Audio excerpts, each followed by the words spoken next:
요즘 가장 핫한 애니메이션 중 하나인 최애의 아이는 인기가 많은 만큼 작품 내외의 이야기도 많습니다. 인기작 중 뿌려진 떡밥이나 아직 밝혀지지 않은 이야기들이 많은 추측과 궁금증을 유발하고 있죠. 이번 영상에서는 이런 최애의 아이에 관한 비밀들을 파헤쳐볼까 합니다. 스포일러가 포함되어 있으니 주의해주세요. 최애의 아이는 공개 후 일본 차세대 만화대상 1위를 먹었고 단행본은 1권이 발매되자마자 품절되었습니다. 6권 만에 총 300만 권이 팔린 대기록을 세웠죠. 이런 인기의 비결 중 하나는 그림은 별로지만 스토리는 잘 짠다는 카구야님은 고백을 받고 싶어의 작가 아카사와 아카와 스토리는 별로지만 그림은 잘 그린다는 쓰레기의 본망의 작가인 요코야리 맹고의 합작품이라는 점입니다. 장단점이 뚜렷한 두 작가의 협력으로 서로의 단점을 보완하고 장점은 더욱 극대화된 결과 이런 작품이 되었다는 평이 있죠. 특히 애니 방영 이후 인기가 기하급수적으로 치솟았는데요. 틱톡 등에서는 사람들이 가장 열광하는 애니가 되었고 오프닝 곡인 아이돌은 유튜브 업로드 한 달 만에 1억 뷰를 찍는 역대 최단 기간을 갱신할 정도였습니다. 최애의 아이의 원제는 오시노코입니다. 우리나라 말로 하면 오시의 아이가 되는데요. 한국어판에서는 오시를 최애로 의역을 했는데 최애는 가장 좋아하는 연예인 한 명을 말하고 오시는 몇 명이고 상관없이 내가 밀어주고 싶은 연예인들을 뜻합니다. 한국은 최애인 사람, 아이로 호시노 아이를 의미하는 것과 최애가 낳은 아이, 호시노 아쿠아와 호시노 루비가 의미하는 것으로 나뉩니다. 이 때문에 한국에서는 작가가 의도하진 않았지만 일본어 아이를 의미하는 코가 우리나라로 아이로 읽히기 때문에 호시노 아이를 의미하는 아이다라는 새로운 의미도 탄생했다고 하네요. 원작 제목으로 따라가면 최애의 아이는 호시노 아이를 뜻한다고 합니다. 그래서 영어 제목도 일본어 그대로 오시노코라고 하네요. 여러분은 최애의 아이 오프닝을 어떻게 보셨나요? 최애의 아이의 OST인 아이돌은 일본의 2인조 프로젝트 유닛그룹 요아소비가 만든 노래입니다. 요아소비는 다른 가수들과 작업하는 과정에 큰 차이점이 있는데요. 그건 바로 소설을 음악으로 만들어낸다는 점입니다. 그렇기 때문에 이들이 작업한 곡들은 작품과 찰떡처럼 어울리는 경우가 많습니다. 이번 최애의 아이에서도 스토리 작가인 아카사카 아카가 쓴 단편 소설인 45510을 보고 오프닝 아이돌을 만들었다고 알려져 있는데요. 소설의 내용을 간단하게 설명하면 아이의 사망 후 16년이 지난 어느 날 비코마치의 멤버 중 한 명의 시점에서 시작합니다. 여기에 등장하는 주인공은 사실 아이를 좋지 않게 생각하고 있었습니다. 그럴 수밖에 없었던 게 회사에서도 무대에서도 인기가 가장 많은 아이를 챙기느라 바빴고 나머지는 그녀의 들러리 역할로 세우려고 했으니까 말이죠. 그러다 아이의 숨겨진 동영상들과 글을 찾은 주인공은 아이가 완전 무결한 아이돌이 아닌 사실은 약한 모습도 보이는 평범한 사람이라는 것을 알게 됩니다.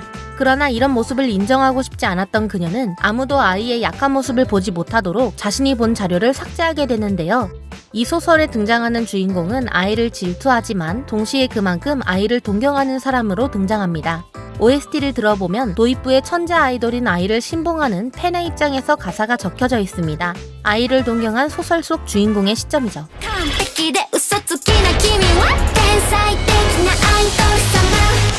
그리고 첫 번째 랩 파트에서는 소설 속 주인공의 내면에 있는 두 모습을 보여줍니다. 아이를 질투하지만 그녀가 완벽한 아이돌이 되어야 한다는 마음이 잘 나타나 있죠.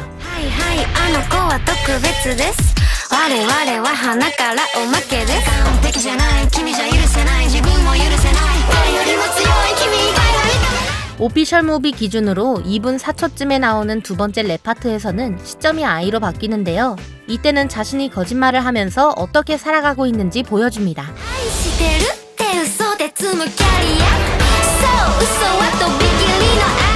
아이가 TV를 보던 아쿠아와 루비를 안아주는 마지막 장면에서는 거짓말을 진짜로 만들던 아이의 행동을 잘 보여주고 있기도 하죠. 참고로 보통의 애니 오프닝은 작품의 전체적인 분위기나 흐름을 따라가는 경우가 많습니다. 그래서 자세히 보면 오프닝 자체에 많은 떡밥들이 있는 걸 알 수 있는데요. 아이돌에도 떡밥이 있는데 이 부분을 잘 보시면 아이의 옷이 그녀가 죽을 때 입고 있던 옷이랑 똑같습니다. 이 부분은 그녀가 죽어서 사라진다는 걸 간접적으로 보여주기도 하는 부분이라고도 하네요. 오프닝이든 본편이든 작품을 보다 보면 유난히 강조되는 부분이 있습니다. 바로 별의 눈인데요. 별의 눈은 옆 동네의 눈깔 만화처럼 어떤 능력을 쓸 수 있다거나 하지는 않습니다.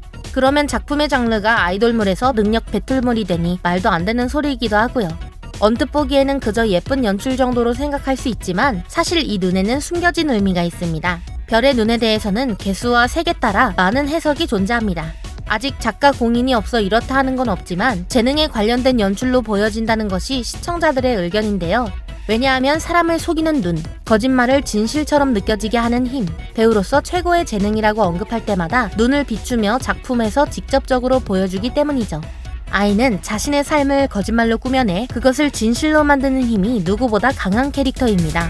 그렇기에 아이돌과 배우 둘 모두 압도적인 재능을 가지고 있다고 할 수 있죠. 애니를 보면 아이돌이 되기 전에는 검은색 눈을 가지고 있다가 아이돌로 스카웃이 될 때 색이 변하는 장면이 대표적이라고 볼 수 있습니다. 그녀의 자식인 아쿠아와 루비도 한쪽에 별의 눈이 있는데 이는 아이로부터 재능의 자질을 물려받았다는 것을 확인할 수 있습니다. 실제로 배우의 재능을 가지고 있는 아쿠아와 아이돌로서의 재능을 가지고 있는 루비는 각각 하나의 별만 가지고 있어 한 분야에서는 인정을 받지만 다른 분야에서는 그저 그런 모습을 보이고 있기도 합니다.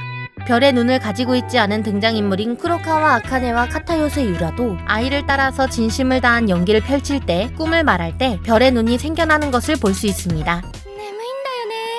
収録早すぎてさもうカメラ回ってる? 원작에서는 일반적으로 별의 눈을 하얀색으로 표현했지만 아쿠아나 루비가 아이를 죽인 대상을 향해 강하게 복수심을 품자 한쪽 눈에 검은 별이 나타나는 등 연출의 장치로 쓰이기도 했습니다.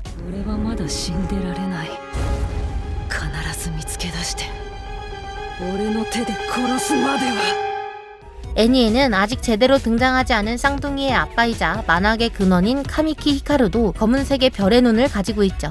물론 하얀 별과 검은 별이 서로 바뀌는 연출이 일관적이지 않아 시청자들 사이에서도 의견이 분분합니다. 근데 이것들이 전부 없는 이야기가 아닌 것이 애니에서는 원작에 비해 별의 모양이 뾰족하게 그려졌고 몇몇 장면에서는 별 눈동자의 색깔이 바뀌거나 밤하늘에 비쳐 원작에서는 눈이 드러나지 않는 장면에서도 연출하는 등 원작과 약간의 차이가 있는 것을 볼 수 있는데요. 이는 원작자인 아카사카 아카가 애니메이션 제작진에게 별 눈동자의 의미를 알려주었기 때문이라고 합니다. 이 작품에서는 눈 말고도 장미의 꽃말들이 캐릭터의 마음과 상황을 대변하기도 합니다. 가장 먼저 보였던 건 료스케가 들고 있던 백장미인데요. 백장미의 꽃말은 순결과 청순함을 뜻합니다. 료스케는 1화에서 아이의 스토커이자 우리에게서 아이를 빼앗아간 장본인입니다. 그는 아이에게 찾아왔을 때 한 손에는 백장미를 들고 있었는데요. 료스케는 팬들의 뜻을 뒤로하고 다른 남자와 아이를 낳은 아이의 순결을 배신했다는 의미로 흰색 장미를 건네며 동시에 다른 손에 들고 있던 칼로 그녀를 찌릅니다. 그리고 피가 백장미를 빨간색으로 물들이게 되는데요. 빨간색 장미의 꽃말은 사랑입니다. 자신을 찌른 료스케의 이름을 기억하는 아이를 보며 그는 그녀가 팬들을 사랑한 게 거짓말이 아니었다는 것을 깨닫고는 겁에 질려 도망가 버리죠. 嘘つけ俺のことなんて覚えてもいないんだろ見逃してもらおうと陽介くんだよねよく握手会来てくれてた 그리고 아이는 아쿠아와 루비에게 진심으로 사랑한다고 말하며 죽게 됩니다. 愛してる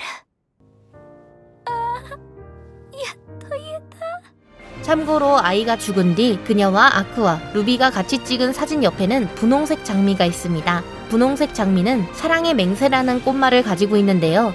이건 셋이 영원히 사랑하고 있다는 것을 간접적으로 알려주고 있는 것이라고 하네요. 애니에 대한 아무런 정보 없이 1화를 본 사람들은 이거 뭐지? 하고 느꼈을 것 같습니다. 바로 1화에서 아이가 죽기 때문이죠.